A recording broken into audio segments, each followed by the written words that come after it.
Question about dual carriageways. Tell me, how should you cross the dual carriageway with a wide/narrow central reserve? Okay. So, first I'll come to a stop and wait until my side of the road has cleared out and is safe to move into the central reserve. Okay, that's the first step. Then I'll wait until the other side of the road has also cleared out, and then I'll cross into the other side of the dual carriageway. Now, if by any chance the central reservation is not big enough, or my car cannot fit in it because it's too long or it's too wide, then I will wait until both sides of the road have cleared out, and then I'll cross the dual carriageway on one go.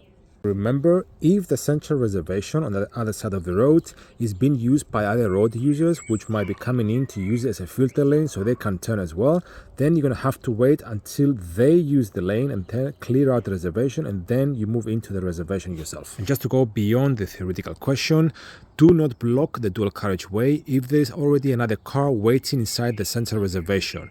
These can cause accidents and is seriously risky. Even though this question is not included in the Show Me and Tell Me question list on the government's website, the examiner can still ask it because it was a part of your theory test, so you should know about it.